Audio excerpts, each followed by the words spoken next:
Lever 7 heures. Commencez toujours par la maintenance. Commencez toujours par la maintenance, d'accord? Quand est-ce qu'il fait pipi et caca, Thomas? Comment il s'essuie le cucu quand il va faire caca en apesanteur? Comment ça se passe techniquement cette histoire-là? Hein? Et puis vu qu'il n'y a qu'un seul chiotte dans la station, c'est pas un petit peu la queue là devant le chiotte le matin là? Comment ça se passe le petit déjeuner là les gars? Quand tout le monde pue de la gueule, que tout le monde pète un coup et puis que... hein, c'est bien beau hein, quand ça passe à la télé, mais dans la vraie vie ça se passerait comment ça? Poursuivre par les expériences. Continuer avec le sport. Achever la journée par les conférences avec les centres de contrôle. Centre de contrôle dans lesquels il y a personne. Ils contrôlent rien en fait les mecs là. Ils bullent devant des écrans, devant des simulations, ils sont devant un jeu vidéo. Je te promets, le truc drôle à faire, c'est de trouver des vidéos où tu as des centres de contrôle comme ça et de les observer, tu sais, en live, voir ce qu'ils font, voir les mecs, comment ils glandent, comment ils font autre chose, comment ils font rien, comment ils vont voir leurs collègues, comment ils vont emmerder un autre mec, boire un café, etc. Comment ils font les mecs... tu sais, putain, ils ont des trucs importants à faire, alors que pas du tout, tu vois. Mais ça, pas parce que c'est des acteurs qui manipulent, etc. Non, c'est parce que, comme chez toi, au bureau, t'as des mecs, ils foutent rien de la journée, etc. Mais ils brassent du vent, ils te donnent toutes les apparences du mec qui, putain, là, j'ai des gros dossiers à faire, etc. Alors qu'en fait, ils branlent que dalle, quoi. Que dalle. Thomas, Peggy et Oleg ont déjà dépassé le milieu de leur mission et vécu l'expérience la plus forte que peut vivre aujourd'hui un astronaute. 13 janvier. Qui serait d'aller dans un caisson de vide avec sa combinaison, déjà pour voir s'il survit. Mais là, eux, ils te racontent qu'ils vont dans l'espace, carrément. Première sortie extravéhiculaire de Thomas. Ouais, et puis extravéhiculaire et surtout extra risqué, parce que ils racontent qu'ils ont un blindage autour de la station. Or, cunini, rien du tout. Mon cul sur la commode, nini. Et dans la combinaison, alors là, ils sont encore moins blindés, moins blindés. Et je te rappelle que un tout petit caillou comme ça, regarde, petit comme quoi, qu'est-ce qu'on pourrait te montrer là? Un tout petit caillou, petit comme la touche de son cadran là, de son appareil là. Un tout petit caillou comme ça, à 28 000 km/h, n'importe où là, dans son casque, dans son truc, dans son machin et tout, n'importe où. Et ça peut arriver à n'importe quel moment, c'est la roulette russe. Et là, c'est la fin de ta vie. Là. En 3 minutes, même pas. Première sortie dans l'espace. Donc toujours la même musique, la même mise en scène et tout. Il faut voir que le scaphandre, c'est un véritable mini-vaisseau spatial. Il a tous les systèmes pour permettre une survie autonome dans le vide de l'espace. Les systèmes de communication, il nous isole du vide environnant. Il a la protection... Alors, ça, j'aimerais bien savoir, Thomas. Comment vous vous êtes isolé du vide environnant avec un truc en tissu comme ça? Qui ne gonfle même pas quand vous sortez, hein, parce que normalement, vu que vous êtes pressurisé, qu'il y a de l'air dans toute votre combinaison, là, qu'il y a de la matière, de l'eau qui circule dans les circuits, etc., ça, dans le vide, mon gars, ça gonfle. Hein. Donc c'est bien beau le spectacle, mais à un moment donné, quand t'as des gens qui réfléchissent bien en face, va falloir être un petit peu plus cohérent, hein, les astronautes de merde, là.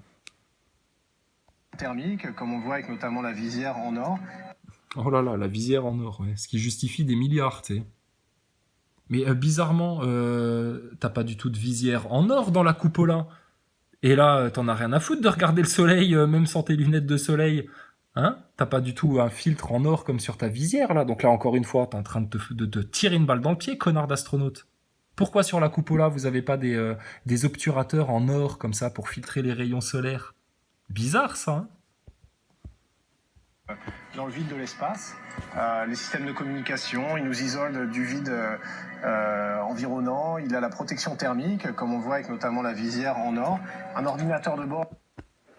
Alors moi je me dis juste un truc, parce que là on te voit avec tes petits doigts fins en train de manipuler une molette pour baisser cette visière-là, mais quand t'as tes gros gants là, que t'as ta combinaison toute gonflée, etc., dis donc putain, ça doit pas être pratique de se faire rouler la molette là pour rabaisser la visière en or.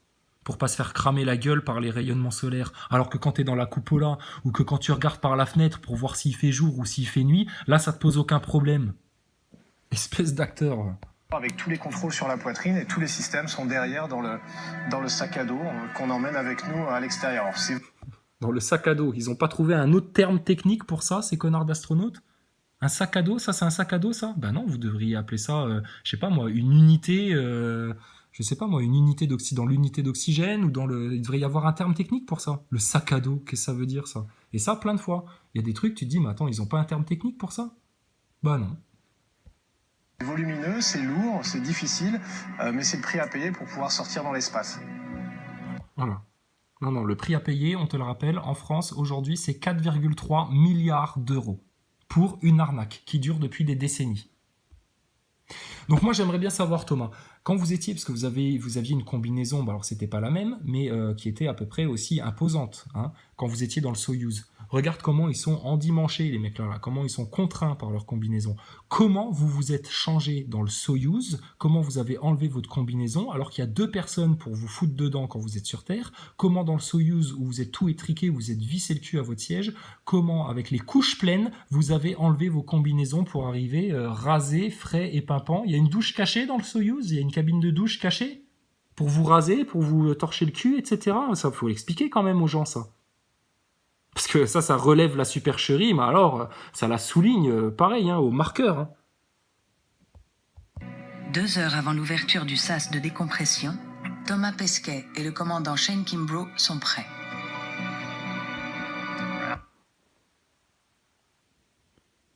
Et regarde, eux, dans le centre de contrôle, tellement ils sont endoctrinés, tellement ils font ça par habitude, tellement ils comprennent rien. Regarde.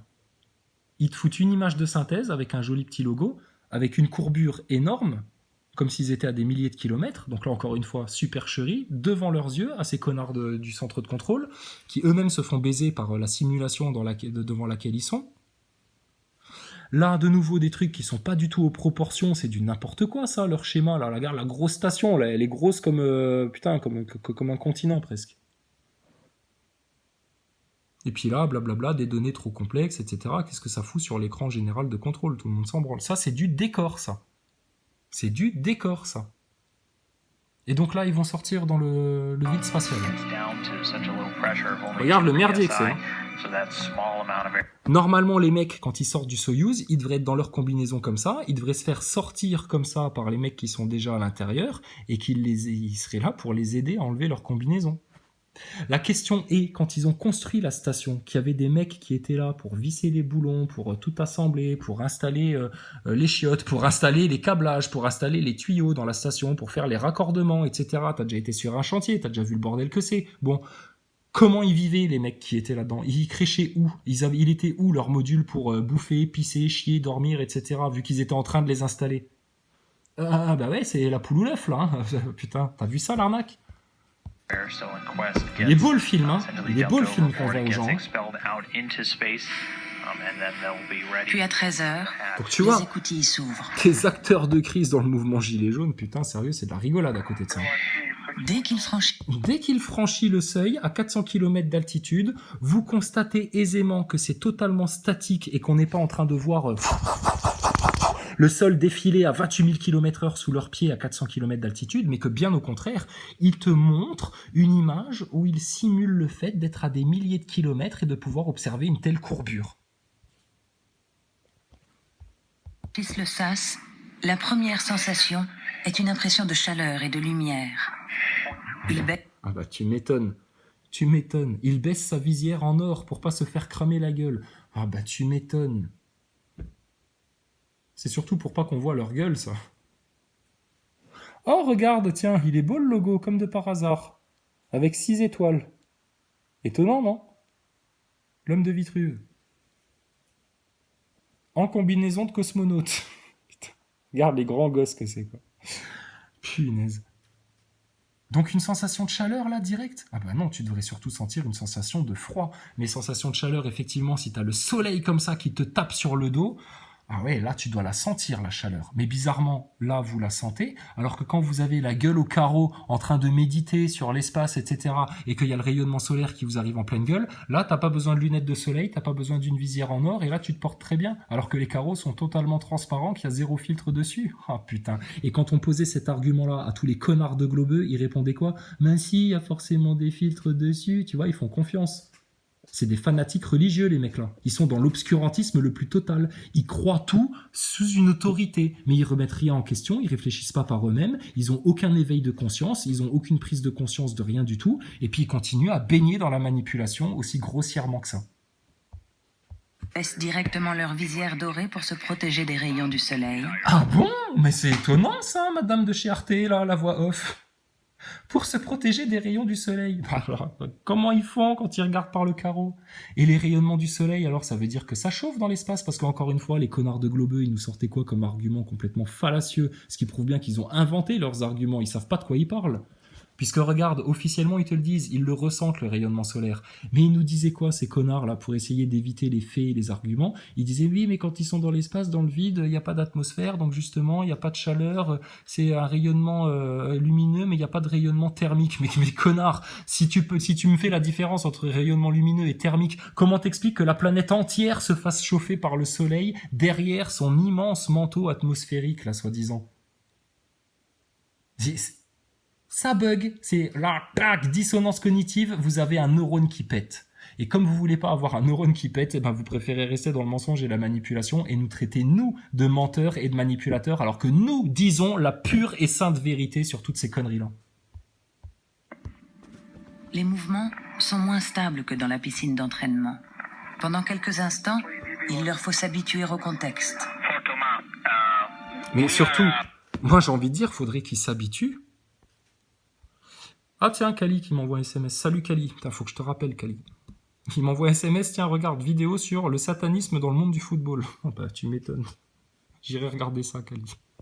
Alors, comment t'expliques que dans l'espace, à 28 000 km/h, ce soit aussi immobile? Regarde ça, comment c'est statique. Regarde ça. Même la petite... Normalement, tu devrais au moins voir, en admettant, même si c'est pas aux proportions comme leur système solaire à la con, là, tu devrais voir au moins un mouvement, un truc, etc. Non, là, c'est immobile, il bouge pas. 28 000 km/h. Est-ce que tu imagines la vitesse d'une balle, la vitesse d'un tomahawk, la vitesse d'un railgun? C'est du pipi de souris à côté de 28 000 km/h. La plus grosse vélocité qu'on atteint, c'est 5 000, 6 000 km/h avec le railgun. 28 000 km/h et regarde comment c'est statique. Ça choque personne, ça. Pourquoi ça choque personne? Mais parce qu'on vous a fait baigner dans cette représentation-là de l'espace que eux, la NASA et personne d'autre vous a vendu, et les agences spatiales qui collaborent avec ça. Et puis pour vous, bah, c'est la réalité. Or, ça n'est pas possible. Pas possible. Puis la mission commence. Changer les batteries solaires de la station. Bon, tout ça, bah, c'est des images qui ont été tournées en piscine, hein, dans leur immense piscine d'entraînement et tout. Et puis après, ils te mettent un fond, tu vois, un vieux fond de merde pour te faire croire qu'ils sont dans l'espace. Et puis ils te balancent les images là. Et puis voilà, c'est tout. Du spectacle. La NASA est un studio de cinéma, rien d'autre. Un studio de cinéma qui sert à camoufler toutes les abjections qui sont faites derrière, à développer des technologies, des hybridations, des trucs ultra secrets, ultra poussés pour essayer de jouer encore un autre canular encore plus puissant à tous les habitants de la Terre. De la même manière que Hollywood, tout ce monde du cinéma américain qui te vend des films, des blockbusters pour manipuler les consciences avec des scénarios bien précis, avec des mises en scène bien précises, etc. Et ben c'est juste là pour camoufler que derrière ça, Hollywood, le bois sacré, le bois des sorcières, c'est uniquement là pour manipuler la conscience via l'illusion, la magie Disney. Le contrôle leur confie d'autres tâches. Pour Thomas, photographier des parties de la station. Alors Thomas, on te remercie d'avoir photographié cette partie bien précise de la station pour montrer de près à quoi ressemblent les obturateurs et dans quelle matière ils sont faits. C'est quoi ça? Vous avez pris une tente quechua et puis vous l'avez collée sur votre truc pour faire croire que... Non mais c'est un truc de malade. Ça protège de quoi? Des cailloux de l'espace à 28 000 km/h? Made in USA. Ouais, on est bien au courant que c'est Made in USA tout ça. Hein, avec ton petit pentacle là. Avec ton arrondi de globe là.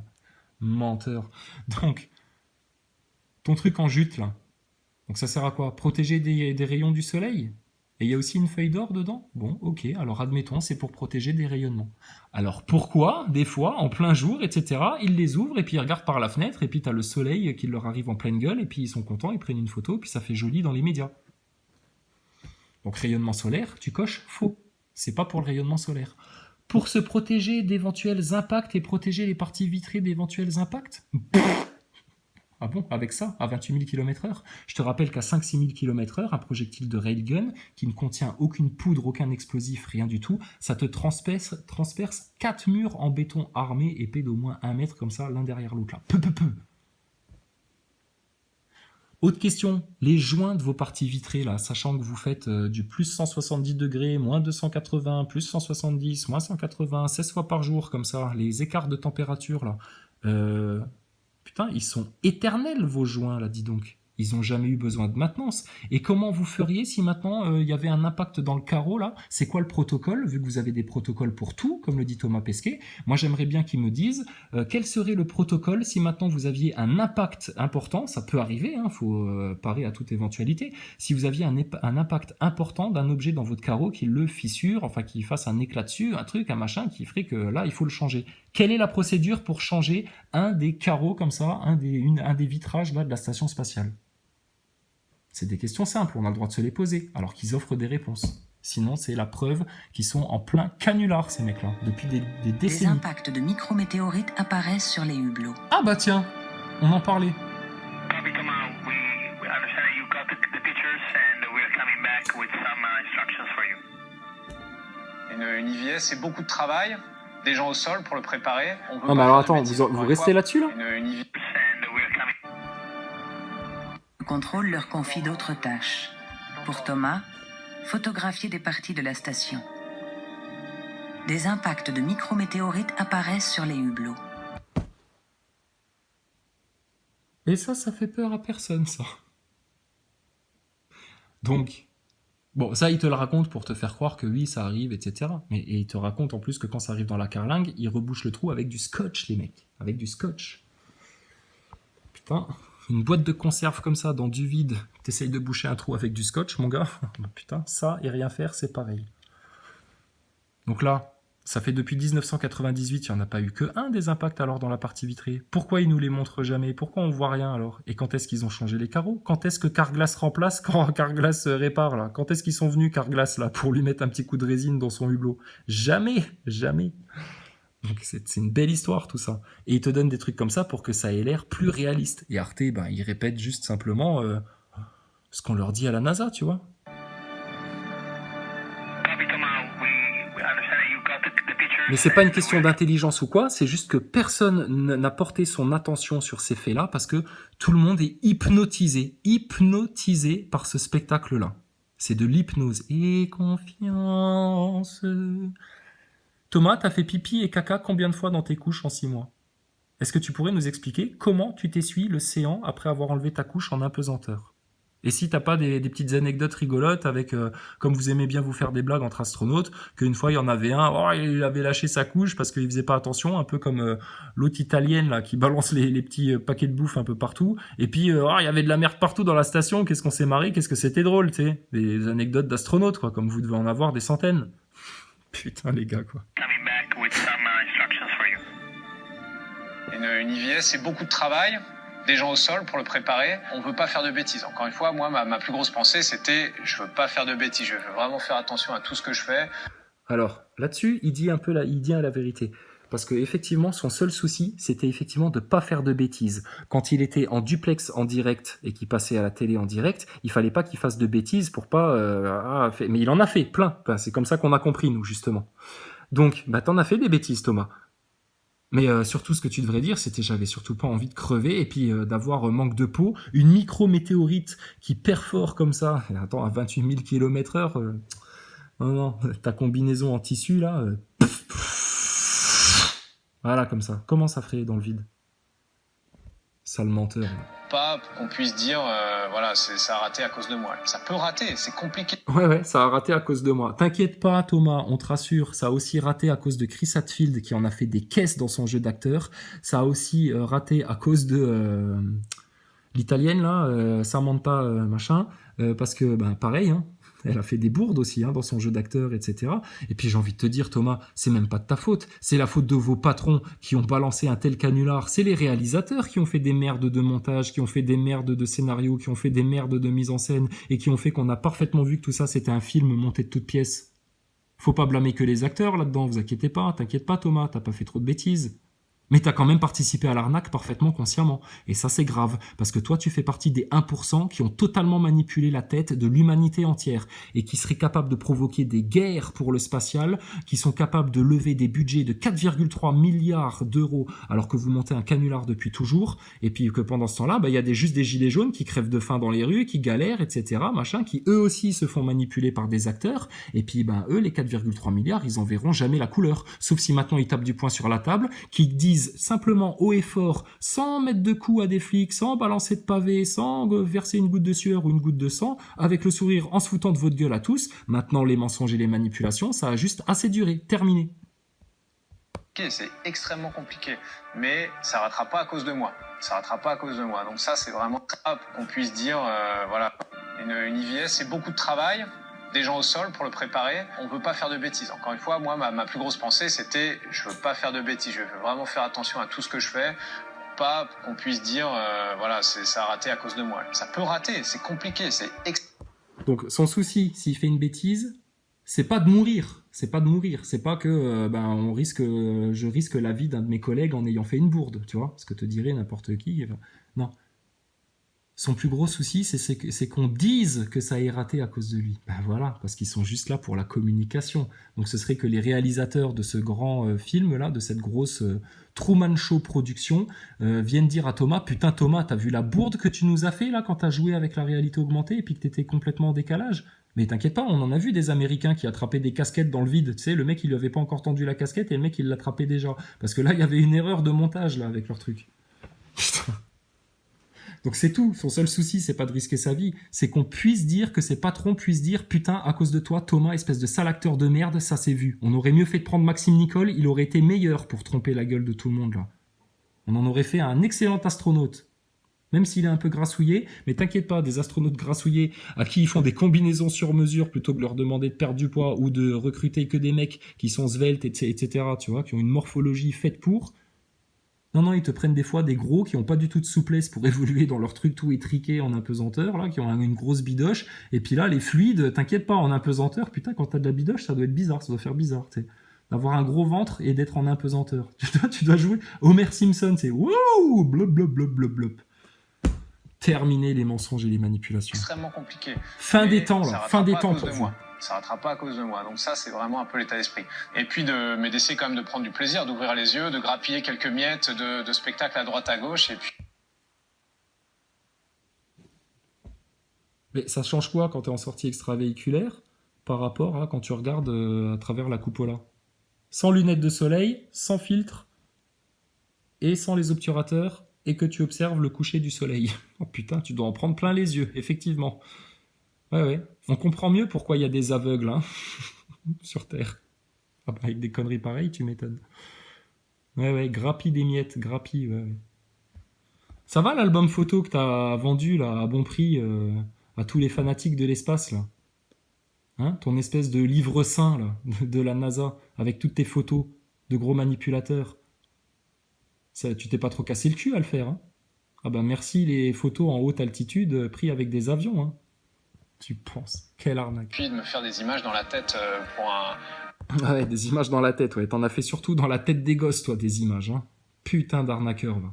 Alors moi, j'aimerais bien savoir, parce qu'à 28 000 km/h, à 400 km d'altitude, putain, la super sensation que tu devrais surtout avoir, c'est la sensation de vitesse. Waouh! 16 fois le tour de la Terre à 400 km d'altitude, putain, ça doit être une sensation. Le Space Mountain à côté, c'est un tourniquet pour les enfants, quoi, hein. Thomas Pesquet, quoi. Pour une vie entière. Ouais, une vie entière dans le mensonge, jusqu'à Buzz Aldrin, qui se fait interviewer par une petite enfant aux États-Unis, et puis qui lui avoue, mais tu sais, on n'est jamais allé sur la Lune et tout. Vous l'avez vu la séquence là? Cherchez-la. Buzz Aldrin avoue qu'on n'est pas allé sur la Lune, truc comme ça. Vous allez trouver. L'espace, c'est mort. Dites-le à Astronogeek, à Stardust, à Defecator, etc. L'espace, maintenant, c'est mort. Le canular, ça a assez duré. Macron, son arnaque, alors qu'il applique le plan Rothschild sur la France et qu'il y a tous ces éléments de communication, là, Griveaux, etc., toute la propagande d'État qui s'est enclenchée en s'appuyant sur les médias, ça aussi, cette manipulation-là, en France, maintenant, c'est mort. On en a parlé, on a démêlé le vrai du faux, et le vrai, c'est bon, on le voit en face, là, maintenant.